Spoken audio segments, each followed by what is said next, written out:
and thank you very much for being with us. Thank you so much, Professor Speaker, for your generous introduction and also for your invitation and Professor Bertelli's invitation to present my work here. So I will begin by sharing my screen with you, which will hopefully, my apologies, not take too long.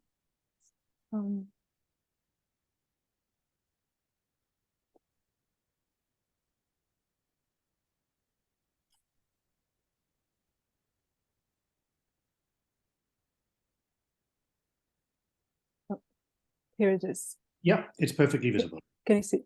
Wonderful. Yeah, everything is great. And I will just maximize the window. All right. Perfect. Thank you. So today I will talk about the journal Univers, which was produced by the exiled Chilean artist Guillermo Deisler between 1987 and 1995 from the East German city of Halle.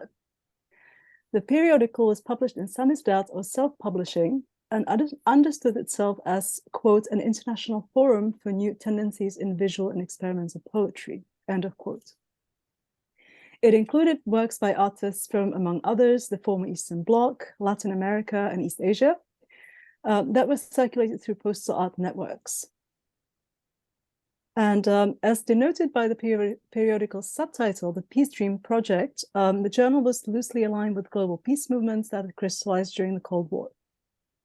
It also placed itself on a continuum with the international avant-garde, first by foregrounding artistic experimentation and activism attributed to the vanguard already by Renato Poggioli, and second, by its incessant borrowings from, among others, Russian futurism, Dada and Surrealism, concrete poetry, and fluxus. Each volume contains loose sheets of visual poetry, collages, experimental photographs that recall Moholy-Nagy or Man Ray, overpainted postcards, early computer drawings, and miscellaneous objects. So Univers is the subject of an article of mine that was recently published in German, but I would like to include a revised English language version of it as a final chapter of my monograph in progress. The monograph rephrases the interplay between formal experimentation and political commitment in avant-garde poetry, produced in East Germany by poets and artists whose work falls under the category of dissident culture. Specifically, it reconsiders the literary production of a constellation known as the Prenzlauer poets, who were active between 1979 and 89, so in the last decade of the East German state, and published their works through samizdat. Many of you here are familiar with the Prenzlauer poets, but I'd like to specify briefly what I mean while using this term. The Prenzlauer poets were named after the neighborhood of East Berlin, in which most of their activities took place, although the collective encompassed other East German cities, including Leipzig, Dresden, and Erfurt, and had a crucial transnational extension through projects such as Univers and others. Frequently straddling the line between image and text, poet-artists such as Johannes Janssen, Carla Sachse, or Uwe Warnke developed innovative intermediate strategies suited to the material and institutional conditions of their work. They assembled simultaneous poetry, created Xerox art, and staged plein air performances, recorded on camera or Super 8 film. Some of them, such as Bert Papenfuss and Cornelia Schleimer, also performed their Dada-inspired poetry in punk bands such as Ende, meaning the end, and also referring to the acronym of the GDR's official newspaper, Neues Deutschland, or Zwitschermaschine, or chirping machine, after the title of a watercolor by Paul Klee. So several of these poets and artists made public statements in which they proclaimed an attitude of utter disavowal or Aussteigertum toward the GDR, a view that has been echoed by much scholarship on this collective. However, in my research and in my presentation today, I challenge this notion. Specifically, I argue that rather than dropping out or ignoring late socialism, this literature actively and critically engages with its social and political context, caught in an unresolved tension between ironic reflections on GDR discourses and attempts to preserve the possibility of alternative, even radically utopian futures. I also situate these figures as a continuation of a critical tradition brought to the GDR by exile returnees such as Bertolt Brecht, John Heartfield, and Ernst Bloch, so within broader trends of German and transnational avant-garde literature, visual culture, and philosophy.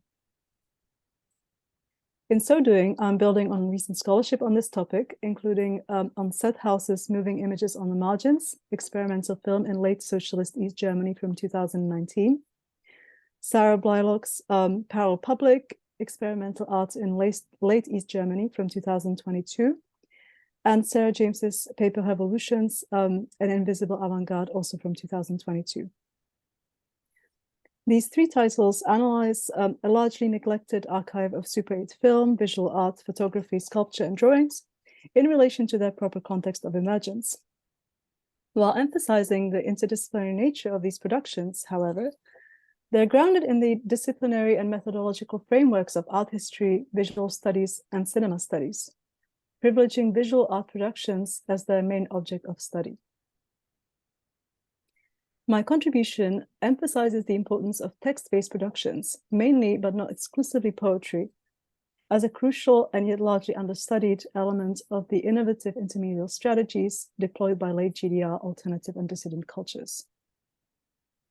So my goal with the book is thus to provide a contribution that focuses on literature in which these works are rooted, despite their intermedial nature, and to narrow in on poetry in particular, as this was the most popular art form at Prenzlauer Berg and an important literary tradition in the GDR.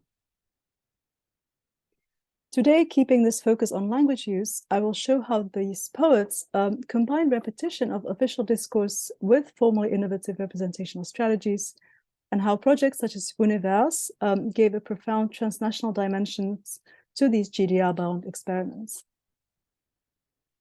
So first, I will offer an overview of the social and political context that gave rise to samizdat productions in the Eastern Bloc and in the GDR specifically, and sketch out their intermedial strategies. I will then discuss the poetics of parody and dissent in works by Stefan Döring and Ulrich Tarhat that were circulated through Univers and another samizdat periodical, Entwerter Order, between 1986 and 89. Finally, I'll show how the Chilean exile and Univers's founder, Guillermo Deisler, conducted his artistic activism against Pinochet's dictatorship in Chile with similar aesthetic strategies. So I'll now move on to part one of this talk, which is titled Samizdat in Context. A former Soviet dissident once called samizdat the Internet of the Poor. The word samizdat is a neologism coined in the USSR in the mid-1940s, and literally means self-published or self-publishing. While samizdat represents a marginalized and precarious means of textual diffusion, throughout the former Eastern Bloc, it offered a vital counterpoint to state-sanctioned intellectual life. In the GDR, samizdat developed later than in the USSR, but came to constitute an essential component of the country's literary and artistic production.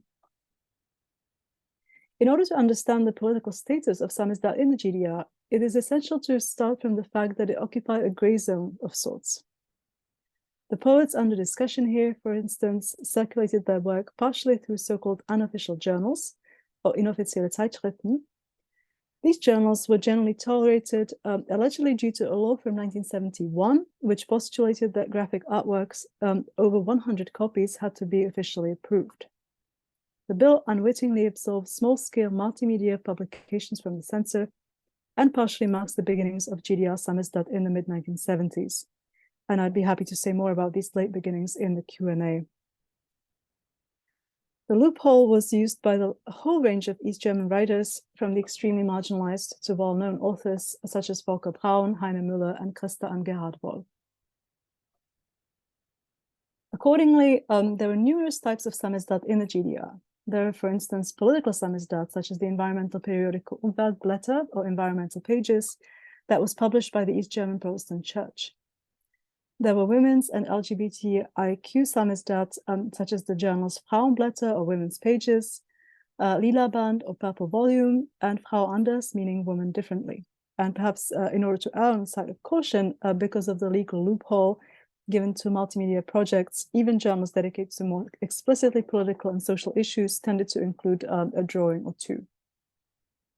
And finally, there were these avant-garde journals, which include programmatic titles such as Anschlag, meaning attack, or Entwerte Oder, which is a pun on the German phrase Entweder oder, meaning either or, and the verb entwerten, meaning to devalue or to void, for instance. There's also Schaden or damage, and finally the postal art journal Univers with a forward slash, so meaning either universe or one verse, depending on which way one chooses to read. One of the key aspects of my work is to show that samizdat publishing was not, properly speaking, a clandestine endeavor, but rather a well-known and widely used modality of literary and artistic expression in the GDR. It allowed writers and artists to find their own voice, despite the strictures of official discourses and the scrutiny of state censorship. So if we look at the institutional contradictions here, samizdat was officially unofficial and privately public. Censorship in the GDR had many forms, though. After the opening in 1991 of the archives of the East German Secret Police, or the Stasi, it was revealed that many of these poets were, in fact, victims of the Stasi. Two of the collective's members, Sascha Andersen and Rainer Schindlinsky, had long been the Stasi's unofficial informants or inoffizielle Mitarbeiter, and had been tasked with the reporting on other members of the group. The impact of Stasi surveillance on this collective was undeniably extensive. It leads us to relativize the quote-unquote underground status of this literature, which was not completely below the radar of state surveillance and was at times censored indirectly by these secret informers. It also led to actual harassment, arrest, and imprisonment of some of these poets, especially women and those belonging to minority groups. And I'd be happy to discuss this question of disparate surveillance and policing in the Q&A. So after 1989, these publications were recognized for their inherent value and preserved in archives in Europe and the United States, including Deutsches Literaturarchiv Marbach, the Taylor Institution at Oxford, Yale's Beinecke Library, and Stanford University libraries. Another extensive collection is at the Getty Research Institute in Los Angeles, where I have had the great pleasure of working with Isolta Poggi, Matteo Bertelle, and several speakers included in this series, on a multi-year project that's based on Getty's samizdat collections. In my research, I have worked most extensively on the avant-garde journals, such as Anschlag, Entwerte Oder, Schaden, and Univers. To give you a sense of their versatility and experimental nature, so here we see cardboard, newspaper, and other everyday materials that are serving as as one of the magazine's dust jackets. So here we have the Entwerte Oder, here we have Univers. Alternatively, an egg carton is transformed into a magazine cover. So here's the sort of a well-known specimen of the magazine Anschlag. These publications constantly challenge accepted boundaries of literature and visual arts, seamlessly integrating photography, drawing, woodblock printing, and poetry to create unique art objects. They're profoundly intermedial in the sense that they fall conceptually between established or traditional media. As Sarah Blylock writes, Dick Higgins's writing, as well as critical studies on select historical avant-gardes, were available in the late GDR and publicly discussed and elaborated, including in the samizdat themselves. A final point before I turn to discussing the works themselves, the critique in samizdat of state-sponsored discourses and institutions is also the result of a specific generational dynamic. It is very much an expression of the third generation of GDR writers who were born into an already existing GDR in the 1950s and ventured a more radical critique of the state than the second or first generations had done. And those previous generations represented by writers such as Bertolt Brecht, Anna Segers, and Christa Wolf and Heine Müller, respectively. Considering content, medium, and genre in their interconnection, I locate a critique of the GDR in the works by the third generation that seriously diminishes their claim as being radical dropouts, fully unconcerned with the Sprache der Macht, or language of power. And it is to this paradox that I will now turn. Here's my second section titled Dislocating Language, the Poetics of Parody. The Prenzlauer Berg poets' use of experimental strategies aimed at foregrounding the materiality of language, which could then be disassembled for critique. A number of these strategies were either inherited from the interwar avant-gardes or elaborated in dialogue with contemporary Western artistic, literary, and theoretical movements, ranging from Fluxus to post-structuralism. Emblematic of such experimentation is the 1986 poem by Stefan Döring titled Mitmachen mit Macht. The poem became representative of the attitude of this third generation of writers towards the GDR because of its final strophe, which reads: Denn wer mitmacht, hat Mitmacht.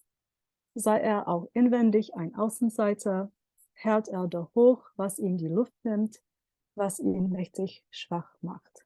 So to give a translation, because the one who joins in has with power, even if he is an outsider on the inside, upholding what smothers him, what makes him mighty weak. So the crux of this poem is the grammatically ambiguous line, wer mitmacht, hat Mitmacht. The line stands out for the disassembling and inversion of the grammatically correct third-person singular of the verb mitmachen, so to join in or to participate, in the neologism mitmacht, so here it's mitmacht as in the noun with power.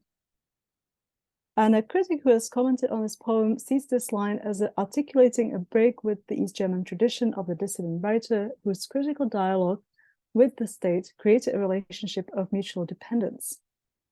According to this argument, the final generation adopts an attitude of utter disavowal or Aussteigertum toward GDR discourse. What this reading overlooks, however, is the fact that the word Mitmacht also repurposes the popular East German slogan Mach mit, that is, join in, broadcast on sports programs, children's television, and even printed on postage stamps. So in recycling the official cliché as its content, the poem's critique of complicity with the state is thus nuanced by the critical recognition of its entanglement in the official discourse. Döring's poem is emblematic of the way dissident and underground culture in the GDR maintained critical distance from the representations of official power, refusing to join in direct dialogue using its terms, while at the same time repeating and appropriating some of its most familiar discursive expressions. In other words, taking the hollowness of party slogans as its point of departure, leads the East German avant-garde to a broader critique of the link between language and power structures. This critique, of course, consciously resonated both with traditions of mythologies, so distrust of language, in early 20th century German language modernism, such as Hofmann's letter of Lord Chandos from 1902, as well as 1970s and 80s Western critiques of language from Bar to Telkel. As the underground poet Klaus Michael, writing under the pseudonym Michael Tulin, puts it, eine Erfahrung der früheren 80er Jahre war, dass den allseits herrschenden Sprachregelungen kein wirklicher Sinn mehr innewohnte. Die Worte waren versetzt und ihren Bedeutungen zugleich entsetzt. Und durch die Einbindung auf eine Handvoll überschaubarer und abrufbarer Bedeutungsmuster schien Sprache schließlich den wichtigsten Teil ihrer kreativen und benennenden Kraft eingebüßt zu haben. Wer beispielsweise eine Zeitung zur Hand nahm, wusste Bescheid. Im Grunde wusste er es schon vorher. Mit dem Blick in die Zeitung verschwanden die Tatsachen. Zurück blieb nur das unbestimmte Gefühl, alles bereits gekannt und schon einmal genauso ähnlich gelesen zu haben, und die paradoxe Ohnmacht beim Zusammenknüllen der Seiten. So to give a translation, an experience of the early 80s was that the universally dominant linguistic rules no longer had any real meaning. Words were occupied and at the same time deprived of their meanings. And by being tied down to a handful of predictable and easily retrievable patterns of meaning, language finally seemed to have lost the most significant portion of its creative and naming power. Anyone who picked up a newspaper, for example, knew what was going on. Basically, one knew it all beforehand. With a glimpse into the newspaper, the facts disappeared. All that remained was the vague feeling of having already read everything in exactly the same way before, and the paradoxical powerlessness when crumpling up the pages. So Tulin seems to be saying that after being repeatedly deployed in hackneyed cliches, official East German language deteriorated into the skeleton of convention.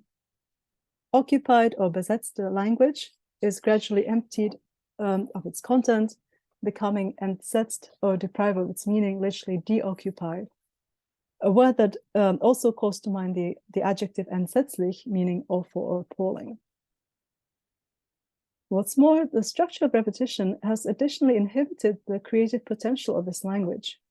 It has made it a vehicle of stagnation, despite the officially upheld doctrine of historical progress that by then still informed the socialist enterprise.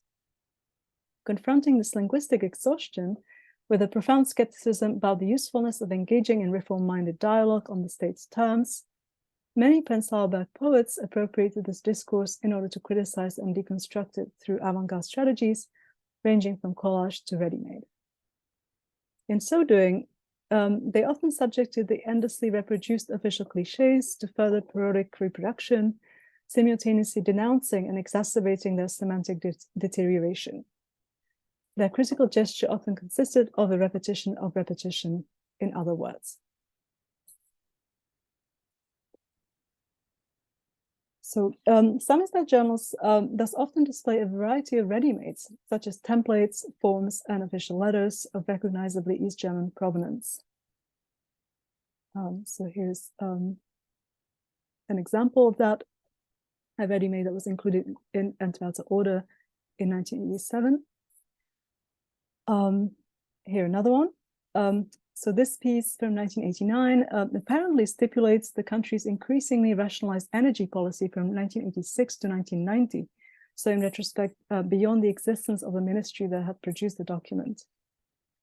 The representation of the form in the ready-made exposes what was already an ossification of official language into itemizations, number series, and acronyms. From one perspective, this process recalls the critiques of mechanization, standardization, and mass production that can be found in the post-war Western ready-mades discussed by Hal Foster in The Return of the Real. From another perspective, emphasizing the specific context of the Eastern Bloc, the critical use of ready-mades is aimed not primarily at the realities of mass production, but rather at notions disseminated in state-sanctioned discourses. In particular, through critical reproduction and repetition, these publications confront GDR society for being hopelessly stagnant.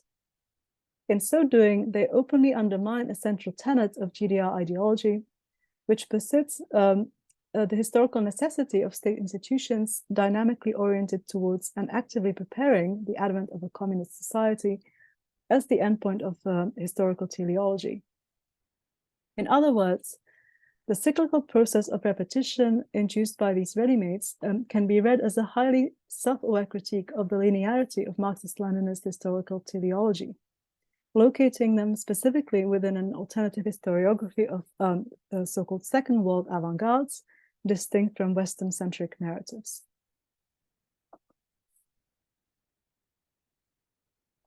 So Ulrich Tarlat's piece, titled Unbedenklichkeitsbescheinigung, or Certificate of Non-Objection, from 1988, was included in the second issue of Univers, and it extends this critique to GDR cultural institutions. It consists of a photocopied official letter, complete with government stamps, headings, and a signature by someone called Schulze, who is deputy chairman for culture of the East German district of Bernburg, informing whomever it may concern that Tarlat's Arbeiten zum Thema Traum, so works on the subject of the dream, and a portfolio of visual poetry do not count as Kulturgut, or cultural artifact. Although the comic collision of the language of bureaucracy, postal art, and criticism contained by the letter might at first suggest that Tarlat wrote the letter himself as a piece of satire, the letter is in fact a copy of a real letter. It was issued to authorize the shipment of a postal art project created by Tarlat and Guillermo Deisler to several male artists abroad. Reused by Talat as a ready-made that has been reinserted into an artistic context, the Unbedenklichkeitsbescheinigung satirizes the expectations that had been placed on art by the state. Decontextualized, it also provokes the reader to wonder whether the latter is to be considered art or not, and thus continues to redefine the boundaries of art despite the letter's anti-aesthetic message. So I'll now move to my final section titled From Halle to Santiago, Guillermo Deisler's journal Univers, to show how Univers approaches this intermediate critique of language through a uniquely transnational and multilingual lens. So the unofficial postal art journal Univers approaches this intermediate critique of a language through this sort of uniquely transnational and multilingual lens. While the periodical was produced in the East German city of Halle between 1987 and 1995, each issue typically included contributions from about 20 countries and several continents. The periodical was edited by the exiled Chilean artist and poet Guillermo Deisler. Deisler, who was born in Santiago de Chile in 1940, had studied theater design and taught at the Universidad de Chile in Antofagasta. Following the military coup of September 11, 1973, that brought Augusto Pinochet to power, Deisler was briefly imprisoned but managed to escape with his family to France. Not finding a foothold in France, he moved to Bulgaria because of an agreement between Chilean communist organizations and European socialist states, and lived there for 12 years. In 1986, he settled in the East German city of Halle, where he worked for the local opera house and produced experimental poetry and postal art. Between 1987 and his untimely death 8 years later, Deisler published 35 issues of Univers, to which he was also a regular contributor. As denoted by in the journal's sweeping title, internationalism is integral to Univers. However, Univers is not the only international samizdat project in East Germany. Other journals, including Anschlag or Schaden, also featured collaborations with international artists and writers. So here's, for instance, a German translation of the Czechoslovak dissident playwright Václav Havel. And here's a text by the German-Romanian writer and later a Nobel Prize laureate, Hertha Müller, who was part of the Aktionsgruppe Banat. And this is, by the way, the first documented publication of Müller in either Germany, East or West. An important aspect of my work is thus to underline samizdat's role as a nexus of transnational exchange, both along the north to south axis and among Central and Eastern European cultures and languages, which is an aspect that I believe has been largely overlooked.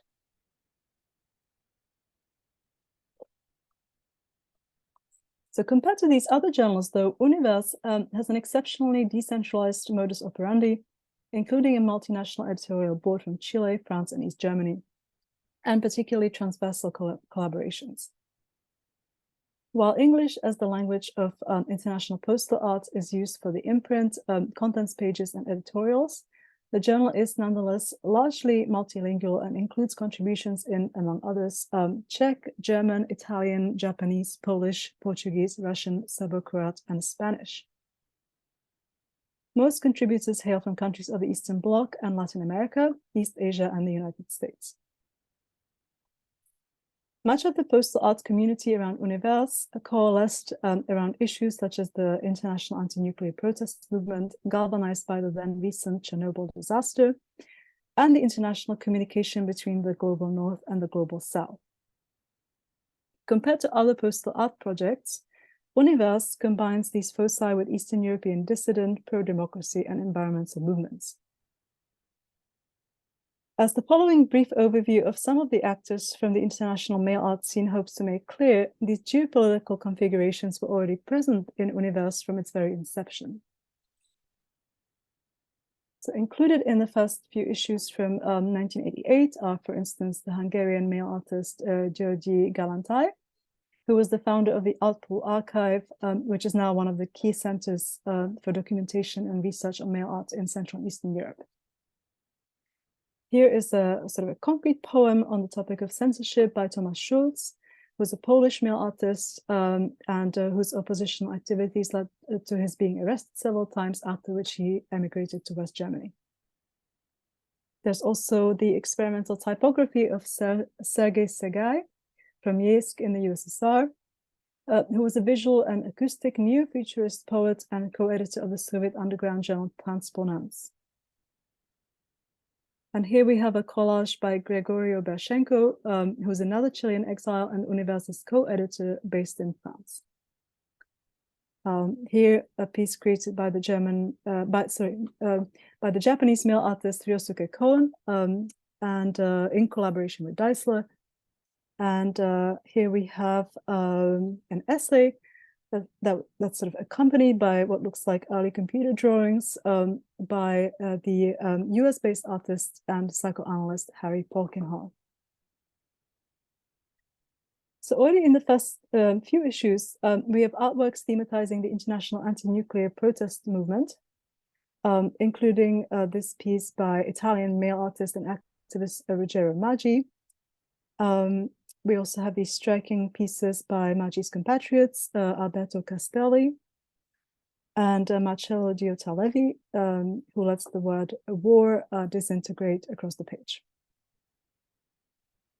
Here is a drawing by Petra and Horak from West Germany, which connects the nuclear threat with various environmental sort of disasters, including Chernobyl right here. And here is a concrete visual poem by the GDR native Thomas Winzer that arranges an environmental message into the graphic shape of a nuclear missile, flying towards a cluster of words that spell no future. Later issues of Universe deepen and expand the journal's geographic and thematic foci, including several contributions by Cerebral Shorts from Australia and contributions on the topic of the German reunification. So I'll now discuss Deisler's artistic activism against Pinochet's dictatorship in Chile, which represents an especially fascinating component of Universe. So much like the more GDR-based works analyzed in the previous section of this talk, Deisler also articulated his social and political critique through strategies of periodic repetition. So here, for instance, is one of his collages from 1988. It's made almost entirely from the material and textual detritus of East German bureaucracy and print media, including fragments of phone books, committee proceedings, and transportation tickets. It disrupts the meaning of individual elements through its overlaying of fragments and the word ungültig or invalid stamped across them. It incorporates its critical commentary through its structure, which simultaneously subverts the found materials that are otherwise constitutive of the piece. So Deisler's activist postcards against the Pinochet regime are created from newspaper cutouts and images of Chile's military dictatorship, culled from contemporaneous Chilean newspapers. These are reduced to fragments interspersed with quotes in both German and Spanish, and subsequently reproduced as a screen print. Recalling the anti-fascist montage of John Hartfield, this piece divulges official lies by drawing attention to the inconsistencies entailed in them, represented here, for instance, by the headline that sort of posits the economic absurdity that incomes in Chile will increase despite the economic recession. The quotation is juxtaposed first with part sentences from the newspaper, whose reassuring tone it formally interrupts, and second, with the incongruous quotation attributed to Pinochet, die Leute sollen ruhig bleiben, or the people should stay calm.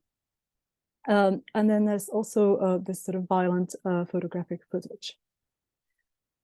Deisler visually augments this violence with his use of the color red, especially for the dots that seem to pierce the word Chile on top of the page. So judging by another piece dedicated to Chile from December 1988, these dots are recurrent across Deisler's work. More hopeful in tone, perhaps, the second piece lists the anniversaries of Pinochet's coup of September 11, 1973, from 73 until 88. And again, he interrupts the sequence with these sort of aperture-like dots that are reminiscent of bullet holes, perhaps. Towards the end, the lines sort of begin to overlap and cram the lower portion of the page. And the poem seems to reflect, perhaps seems to reflect the results of the Chilean referendum of October 1988, when the Chilean people voted against the prolongation of the dictatorship. So through its minimalist visual vocabulary and innovative use of the stamping technique, the piece perhaps signals that Pinochet's days are numbered, so thus anticipating the fall of the dictatorship, which did not, however, occur until 1990.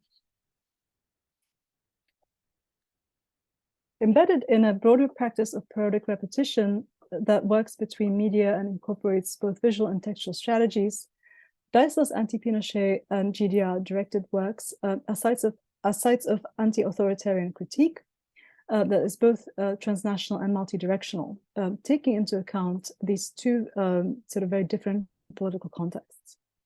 Hardly any other project attests more to what April Eisman has termed the permeability of the Berlin Wall, and to the need to consider East German Samizdat in a transnational way, including along the north to south axis. And as I come to my conclusion, I will highlight the following 3 points. The first one is that these poets' remarkable reliance on GDR discourse is incongruous with their ostensible attitude of rejection towards the state. Through periodic repetition, their poems, collages, and ready-mades reassemble the quotidian and the non-artistic, exposing the mimetic deterioration inflicted on this language. Foregrounding literary and textual elements that provide the defining impetus to these intermediate works allows us to see parody and ironic repetition of the language of power as a rhetorical weapon of the powerless. On this notion of powerlessness standing up to power, one could be reminded of Václav Havel and his essay Moc bezmocných, or The Power of the Powerless, from 1978. In the essay, Havel advocates for 3 different types of opposition, one of them being what he calls a second or parallel culture, though the East German underground would represent a more porous version of the model Havel had envisioned.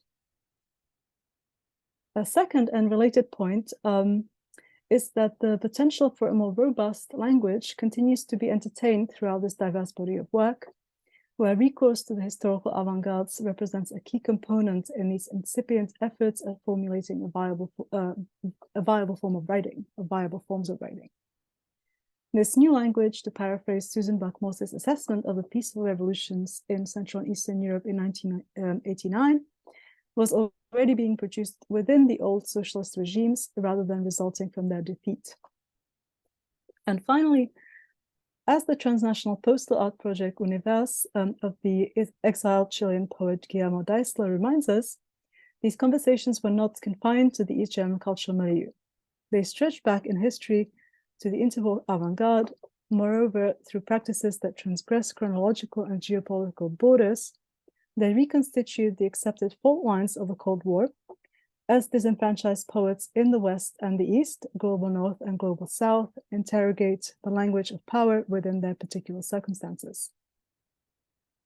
As I continue to situate the parallel modernity of the former Eastern Bloc within broader geopolitical exchanges and aesthetic movements in my research, I thus hope to contribute to a decentering of post-war avant-garde movements beyond narratives developed solely from the perspective of the West, and to help elaborate a new history of the art and literary expression of global cultures of dissent. So with that, I thank you for your attention, and I'm looking forward to our discussion.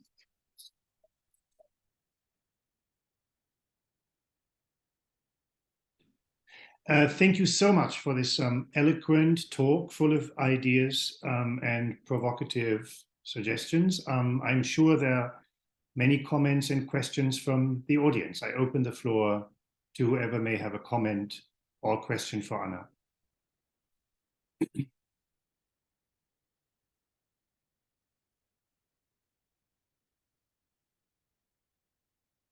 Well, maybe while people then collect their thoughts, I was really intrigued by this talk, particularly appreciated the way in which you sort of took down the traditional assumption that non-official artists in Eastern Europe, defined themselves through their all-out opposition to the socialist project, and that there is room for thinking that, to understand their poetry and art, a kind of more hybrid model is needed. And that, of course, constitutes a broad paradigm shift in the way, not just East German seems to be slightly late arrival to this type of thinking, but in which Eastern European art and literature are being evaluated currently by many people doing research in this area. So I much appreciated the way in which you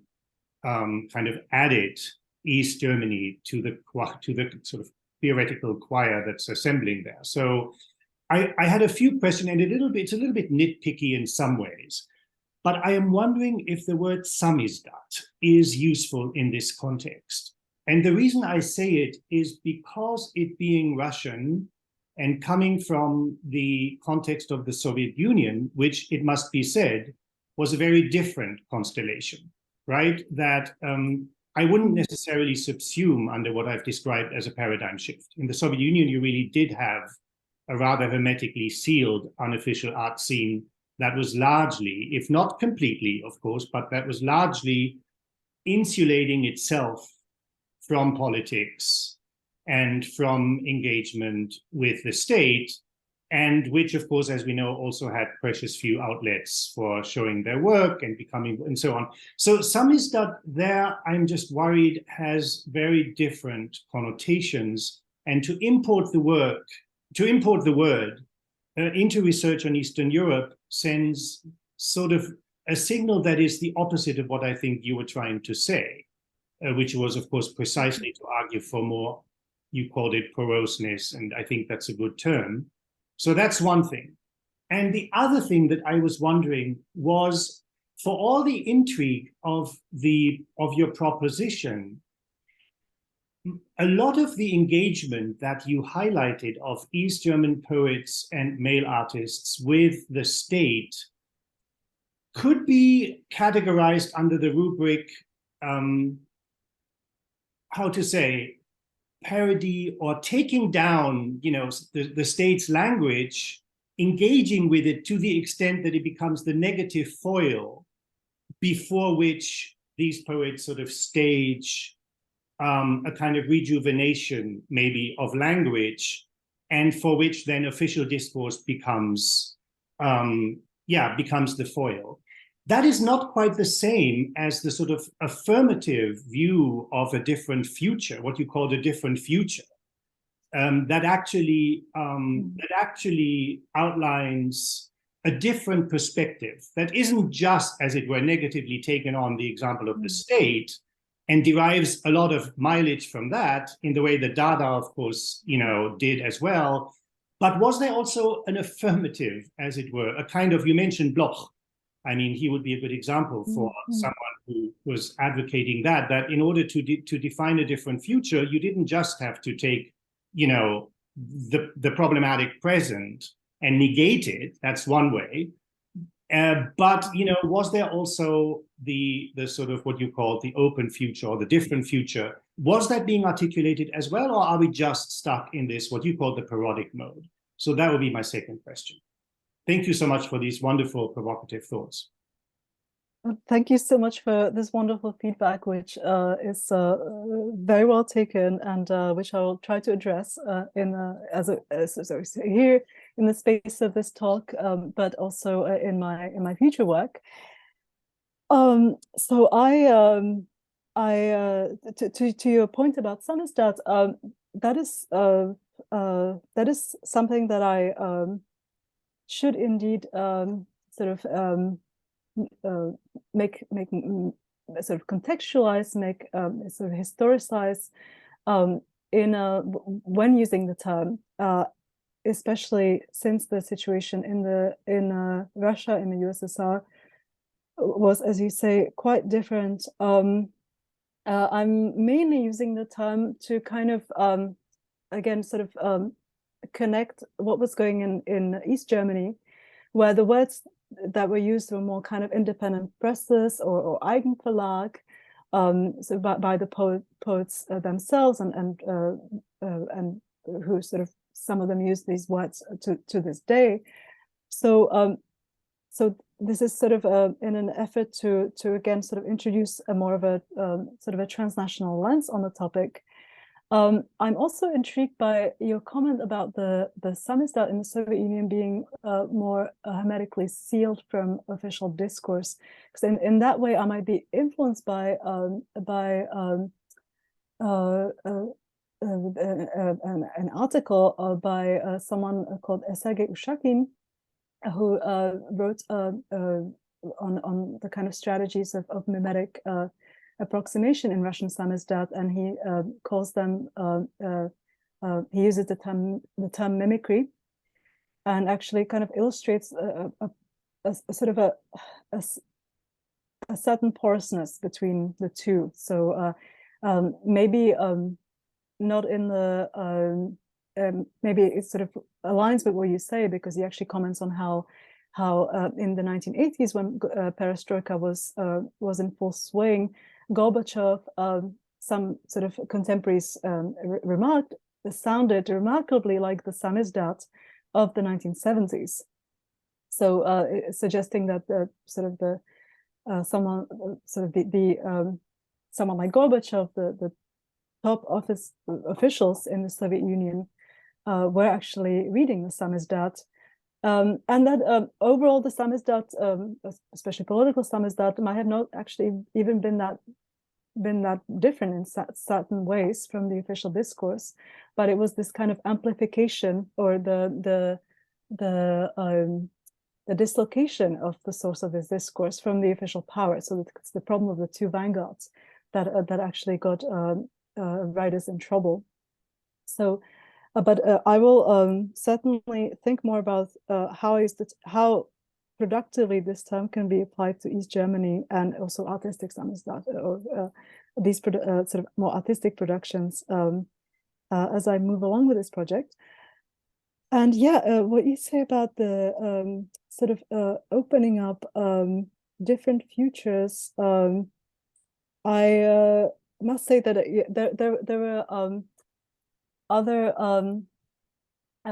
pieces that I could have included in the talk, where I think this is more sort of what's going on, where there is maybe sort of boil it down to sort of a common denominator, where there's more of a critical collective production of meaning that is sort of passed on to the reader, viewer, whatever, to the audience, on the part of these artists.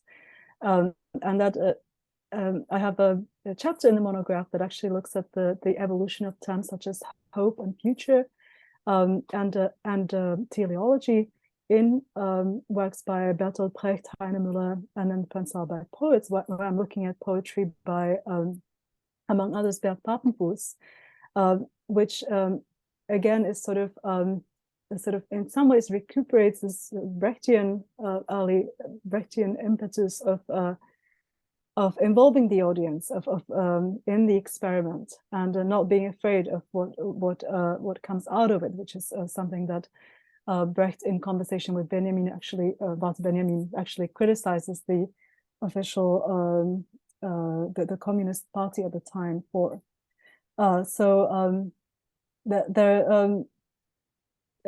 This, from what I've shown you in this talk, I would agree that it's mostly quite negative, and there are, however, sort of more, let's say, radically experiments on productive pieces where this is very much, I believe this is very much what's going on. Thank you, Anna. Wonderful. Thanks for the response. We have other questions and comments. Margarita, would you like to go ahead? Yeah, thank you, Anna, so much for this talk. I was wondering about Deisler's role in the assembling magazine as an editor. So, and how to essentially talk about an editor when it comes to assemblings. And I was wondering, did he get any help from others, or was he usually the one who handled most of the assembling and distribution of the magazine? And how do you go about analyzing this vast data of work by so many different artists when there's no clear lines of authorship? Or yeah, that's kind of what I was thinking about.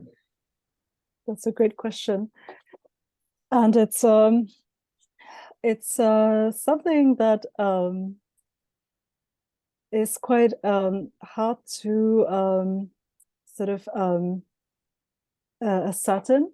I will have to actually do more archival research and also research on sort of an oral history research on this by getting in touch with Deisler's family, who and will hopefully be able to sort of tell me more about the practices that Guillermo Deisler used to assemble Univers. In terms of the the sort of assemblage of Univers, there seems to be a center, which is Deisler and Halle. There also seems to be a sort of an editorial board, which was that sort of changed geographically. It was the GDR also. It was France. At times it was also Chile and other countries in mostly in Europe, Western Europe. So that tended to change from issue to issue. So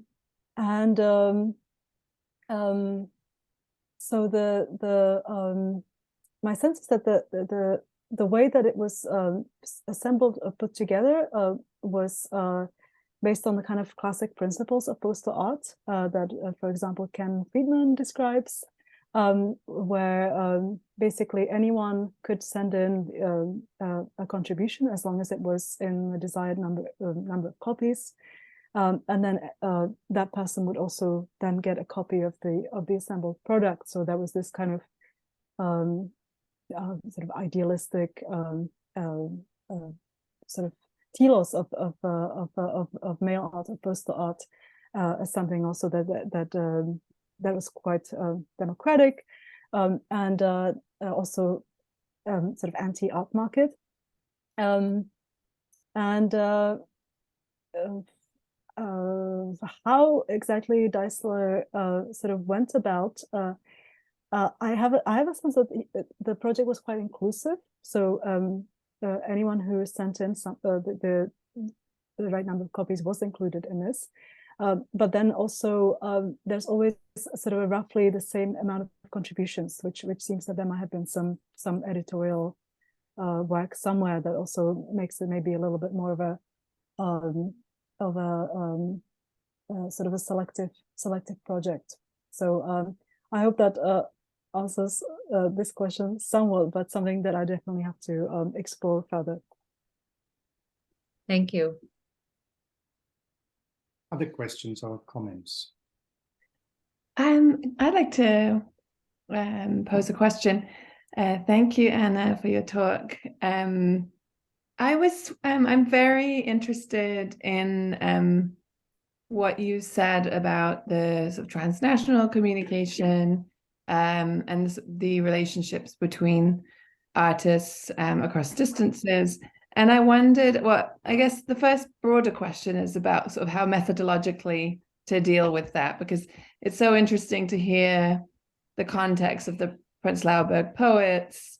But then it leaves me wondering about, accounting for the Latin American or the Chilean scene of experimental poetry. So then, of course, as you know, there's Clemente Pardin and Edgardo Antonio Vigo, who are also concerned with materiality. So I wondered if, this question of the specificities of materiality across this transnational network would be a really interesting thing to draw out. You know, what does materiality mean in one place versus in another for different groups of experimental poets? And so I was kind of interested to know, you know, whether you had research in that area of not only looking at the sort of experimental poetry of the 60s in Chile and Latin America, but perhaps also the sort of literary scene in Chile. And then the appendage question to that is, you know, how do you methodologically deal with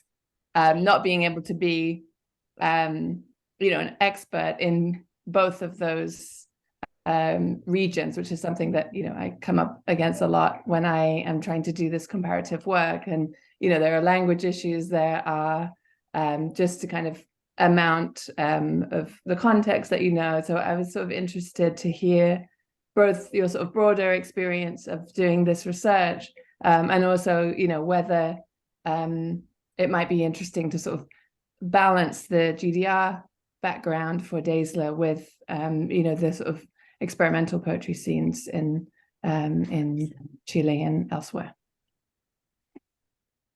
That's a really, really great question. Thank you. I would say, in terms of sort of transnational communication, exploring materiality of language in other contexts, sort of the way I have so far explored it is by sort of focusing on semiotics, on the sort of engagement with all kinds of signs across different media, and then sort of trying to see how that engagement might happen across different languages, different writing systems, and different cultures. But of course, one sort of has to be careful. One has to be also sort of aware of one's limitations of a certain linguistic background, not to mention the sort of coming from German studies, in my case. Where I would like to explore this, sort of take this project further, is actually to question this sort of the transversality of the project. So to what extent some of these sort of ways of toppling, of disassembling, dislodging language were based in sort of traditions that reproduce a Eurocentric view on language, on writing. That would be one way, and that's actually relates to the question of the editorial work as well, and of course, reading more about the sort of experimental poetry scene in Chile would also be, and other contexts would be another wonderful way to do that kind of work. So in terms of just sort of to add a little comment on the transnational, it's what I found helpful so far is to kind of think of it as a sort of institutional critique. So not an exchange among nations, or but as a sort of state mediating institutions that do not necessarily abide by national boundaries. So, but that is less connected to your question on language. All right, Anna, thank you so much. We have come up against the end of the hour. We tried to limit it to an hour to make sure there's not too much Zoom fatigue that sets in. So unless there's some pressing and urgent comments or questions, I'd like to maybe close the discussion. I'm sure Anna would be happy to receive any emails, perhaps, that absolutely If you want to leave your email, then perhaps people could get in touch with you. I'll just leave my Gmail account, so it's in the chat. Thank you so much for your questions and for questions and suggestions. Really, really appreciate it. Yeah, I mean, if there is a pressing short question, we could still accommodate it. Otherwise, I suggest maybe people write to you over email. Yeah, so thank you so much for being with us for this provocative, wonderfully well-formulated talk. And we hope to be in touch. Thank you, Anna. Much appreciated. And thank you, everyone, for being here. Thank you. Thank you, everybody. Thank you, Hannah. Thank you. Bye-bye. Thank you. Bye.